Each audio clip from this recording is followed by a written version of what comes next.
উৎসবের প্রাক মুহূর্তে টানা বৃষ্টিতে জলমগ্ন গোবরডাঙ্গা পুরসভার একাধিক ওয়ার্ড। আবহাওয়া সূত্রে জানা গিয়েছে, সোমবার প্রায় ৩০০ মিলিমিটার বৃষ্টিপাত হয়েছে। রাজ্যের অন্যান্য প্রান্তের মতোই গোবরডাঙ্গাতেও রাস্তাঘাট এবং বেশ কিছু এলাকা জলের তলায় ডুবে গিয়েছে। এমন অবস্থায় স্থানীয়দের ভোগান্তি কমাতে ইতিমধ্যেই তৎপর হয়েছে গোবরডাঙ্গা পুরসভা। আপাতত গোবরডাঙ্গাকে জলমুক্ত করার চেষ্টা চালাচ্ছেন তারা। ইতিমধ্যেই পুরো আধিকারিকরা গোটা এলাকা পরিদর্শনে গিয়েছেন। দ্রুত জল কিভাবে সরানো যায় তা নিয়ে চিন্তা ভাবনা চালাচ্ছেন তারা।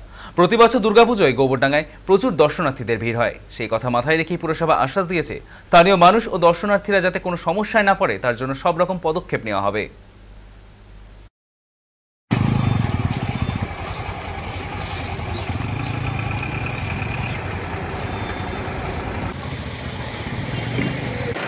জলের এই সময় হয়ে যাবে, কতটা জল এখানে?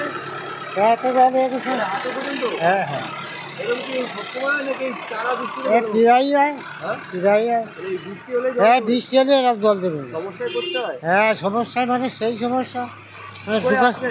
হ্যাঁ, কি করে আসবেন জলের মধ্যে দিয়ে? এই হাইটে হাইটে আসলাম। অতিবর্ষণের ফলে আমাদের গোবরডাঙ্গা পৌরসভারও বিভিন্ন ওয়ার্ড প্লাবিত হয়েছে, মানুষজন গৃহবন্দী হয়ে পড়েছে। আমরা ক্যাম্প খোলবার চেষ্টা করছি।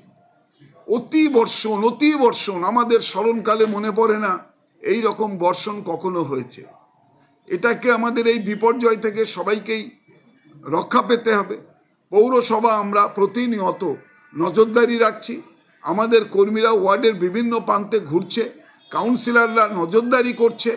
আমার পৌরসভার কর্মীরা, SWM কর্মী, আমার সাফাই কর্মীরা বিভিন্ন রকমভাবে নালাগুলোকে সরিয়ে এবং যেখানে যেখানে জল আটকে আছে সেগুলোকে দিয়ে পাস করবার চেষ্টা করা হচ্ছে। সব মিলিয়ে আমরা চেষ্টা করছি এই দুর্ভোগের হাত থেকে মানুষকে রক্ষা করতে।